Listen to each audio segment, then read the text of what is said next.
शिक्षाकर्मी परियोजना को प्रारंभ करने का मुख्य कारण ये है कि भौगोलिक दृष्टि से राजस्थान एक बहुत ही कठिन प्रदेश है।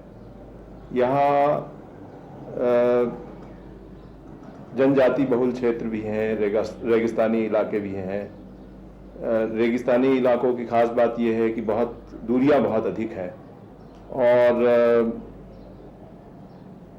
ऐसे बहुत बड़े पैमाने पर ऐसे परिक्षेत्र हैं राज्य में जहाँ के लोग अभी तक शिक्षक बनने के लिए जो योग्यताएं अर्हताएं चाहिए वो प्राप्त नहीं कर पाए हैं और वहाँ शिक्षक उन इलाकों से नहीं होते हैं और वहाँ के गांवों में शिक्षक जाकर के रहते नहीं हैं, ठहरते नहीं हैं। तो उनके लिए वहाँ की स्कूलें चलें, वहाँ शिक्षक मिलें, शिक्षा हो, खास करके प्रारंभिक शिक्षा का लक्ष्य प्राप्त किया जा सके, इसके लिए वहाँ के लोगों को चुन करके और ये योजना बनाई गई कि वहीं के लोगों को चुन करके प्रशिक्षित करके शिक्षाकर्मी वहीं उन गांवों में के लोगों को बनाया जाए।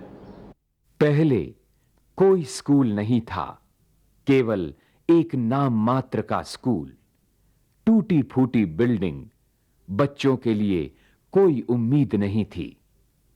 परंतु परियोजना के आरंभ होते ही सुंदर स्कूल, प्रसन्न बच्चे और उनके अभिभावक।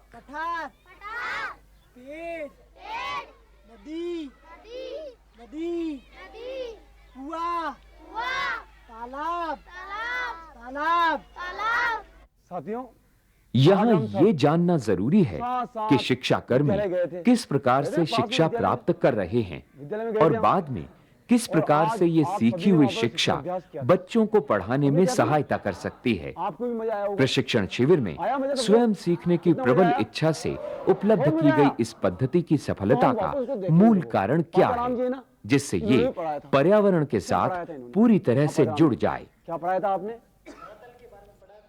धरातल के बारे में उन्होंने पढ़ाया था। वर्तमान में राजस्थान के 27 जिलों में ये योजना चल रही है। इन जिलों की 90 पंचायत समितियों के 1610 गांवों में 3460 शिक्षा कर्मियों द्वारा ये योजना चलाई जा रही है। इन स्कूलों में लगभग 1,22,000 छात्र छात्राएं अध्ययनरत हैं। इस शिक्षाकर्मी योजना के अंतर्गत बालिका शिक्षा हेतु 8 महिला प्रशिक्षण केंद्र, लगभग 250 महिला सहयोगी और 50 आंगनशालाएं भी चलाई जा रही है। मैं दौसा पंचायत समिति के प्रधान हूँ।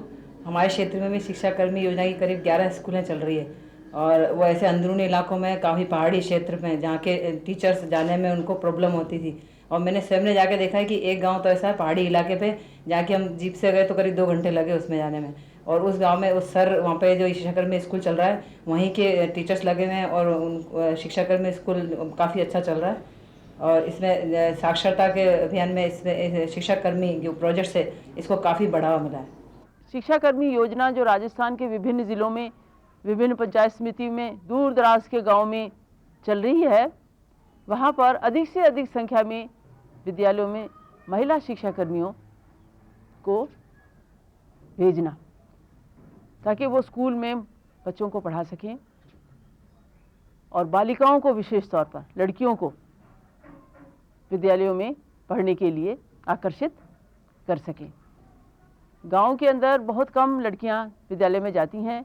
गांव में उनके माता पिता भी इस बात के प्रति जागरूक नहीं होते हैं कि लड़कियों को पढ़ाना आवश्यक है।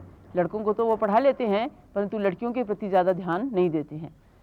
तो आप लोग जब शिक्षाकर्मी बन जाएंगी तो विशेष ये आपको देखना पड़ेगा कि गांव की सभी बालिकाएं विद्यालय में पढ़ने के लिए आ रही हैं।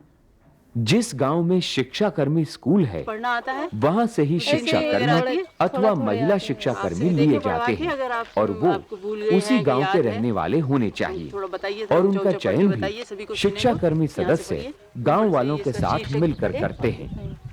लड़का यदि 8वीं पास है और लड़की यदि 4ठी कक्षा पास है तो उनका चयन शिक्षा कर्मी के रूप में हो सकता है। पहले भी आपके यहाँ स्कूल चलता परंतु था, वो लड़का या और अब लड़की शिक्षाकर्मी योजना उसी में गांव स्कूल के चल रहा है। स्थायी सदस्य और आज अवश्य फरोज को भी होने इससे चाहिए। हमने शिक्षा कर्मी उस गांव के लिए ही मुख्य रूप से उत्तरदायी होता है।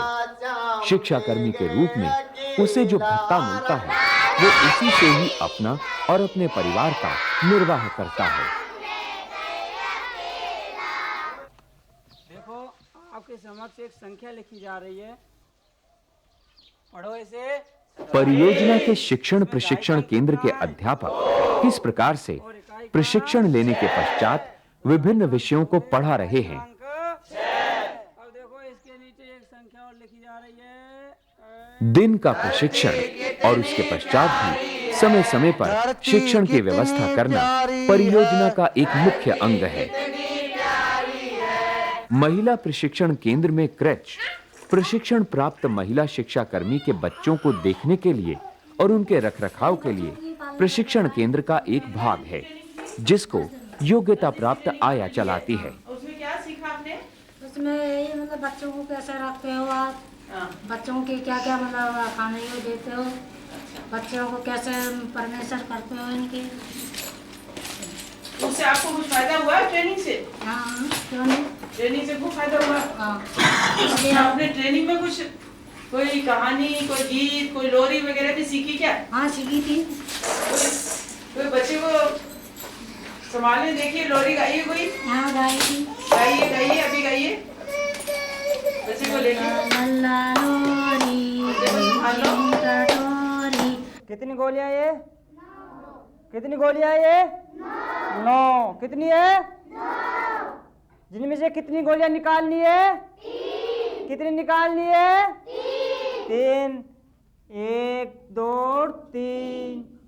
कितनी गोलियां निकाल ली? शाबाश। कितनी निकाल ली? कितनी बची? 6।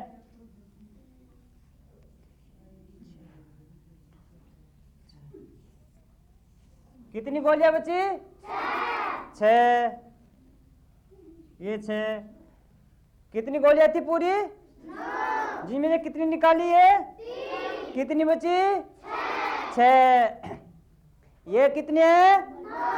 कितने है ये? कितने बचे ये? 6। ये कितनी गोलियां गिन गिन के बताओ भाई।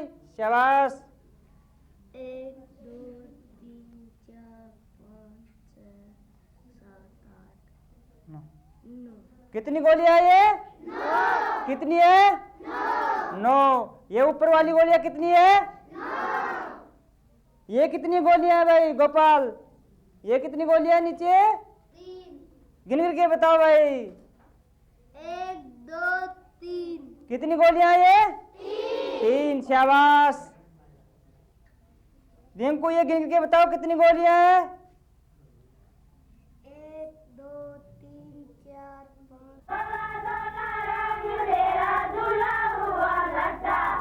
घोड़े ओ घोड़े तू खींच मेरा तांगा। मेरे लाभ हुआ, बच्चा बहुत समझदार हुआ है, इसमें से समझ भी आई है, इसलिए दिन को काम संभालते और रात को ये पढ़ने के लिए पहली नंबर तो 1-2 लड़का भी नहीं आता। अभी तो रात को अंदर 50 लड़के लड़की और 50 लड़के रात को पढ़े और दिन को 70-75 तक दिन को पढ़ता है, इसलिए हमारे तो ठीक लगा है। बड़ा फायदा ये हुआ कि दिन में तो मजदूरी करे, रात के अंदर बने सूरी रात बड़ी। पहले जो हमारे यहाँ चलती थी प्राइमरी विद्यालय, उसमें एक ही टीचर रहता था और बच्चे भी करीबन 25-30 लड़के आते थे। और जब से शिक्षा कर्मी हमारे यहाँ चालू हुई उसके बाद में हमारे यहाँ बच्चों का रोल काफ़ी 80-90 तक 100 के आसपास बच्चे पहुँच गए हैं। और विद्यालय भी पहले तो टाइम टेबल अध्यापक बाहर के आते थे, वो समय पे नहीं आते थे और अब आते हैं जो गांव के ही 2 अध्यापक लगे हैं, बहन जी और अध्यापक जी, और गांव पे टाइम पे स्कूल खुल जाता है, बच्चे भी अच्छा रोल आता है पढ़ने के लिए, बच्चों को अच्छी पढ़ाई भी होती है और उसके साथ में 15-20 लड़कियां भी आती हैं, तो बच्चे भी पढ़ते हैं और बालिकाओं को भी पढ़ने का फायदा मिला है। इसलिए पहले और आज में तो काफ़ी रात दिन का अंतर हुआ है। हमारे शिक्षा कर्मी लगने से हमारे गाँव में काफ़ी बहुत ही फायदा हुआ और बहुत ही फायदेमंद विद्यालय है। ये हमेशा चलना चाहिए। हमें बड़ी खुशी है कि हमारे मेथोडी पंचायत क्षेत्र में ऐसे 1-2 विद्यालय और खुले तो भी अच्छा है, क्योंकि इसमें गांव वालों को काफ़ी फायदेमंद काम हुआ है। अच्छा, मास्टर हमारे गांव का ही लगा दिया है। अच्छा तो टेम्परेरी मास्टर भी आ जाता है स्कूल पे। अच्छा और बच्चे को भी संभालते हैं। अच्छा, बच्चे को संभालते हैं और पढ़ाई भी अच्छी कराते हैं। बच्चियों को भी हमारे यहाँ कोई समझता नहीं था पढ़ाने में। अच्छा तो अब हमारे गांव की बहन जी है वो पढ़ाई कराती है, रात को भी पढ़ाते हैं, दिन को भी पढ़ाते हैं। तो इन्हीं तरह से साहब हमारे बहुत अच्छे धन्यवाद, आपने ये स्कूल खोल दिया तो हमारे वास्ते बहुत फायदा मिला। एक तो पहले लड़कियां बनवा नहीं जाती, तो अब लड़कियां काफ़ी पढ़ने को जा रही है। रात को भी स्कूल चलती है और दिन को भी चलती है और बराबर टाइम चलती है। इसलिए काफ़ी गांव में शिक्षा और प्रसार ज़्यादा हुई हो और शिक्षा और महत्व ज़्यादा बढ़ गई हो। शिक्षाकर्मी परियोजना बहुत दूर दराज के गांव में, पिछड़े हुए गांव में चल रही है और वहाँ पर ये बहुत ही कठिन होता है कि हमको पढ़ी लिखी योग्य महिलाएं मिल जाएं जो कि महिला शिक्षाकर्मी बन सकें। इसलिए इसके लिए ये विचार किया गया कि कैसे महिला जो है वो अधिक से अधिक संख्या में शिक्षाकर्मी बने। इसके लिए हमने महिला प्रशिक्षण केंद्र जो हैं खोले हैं। महिला प्रशिक्षण केंद्र में हम महिलाओं को प्रशिक्षण देते हैं और उनको 5वीं क्लास तक के पारंगत स्तर की तैयारी उनसे करवाते हैं। ये महिलाएं उन्हीं गांव से आती हैं जहां पर के शिक्षाकर्मी स्कूल चल रहे हैं और ये महिलाएं सभी वहाँ की उन गांव की बहुएं होती हैं, जिससे कि वो गांव में रहें और स्कूल की सेवा हमेशा के लिए कर सकें।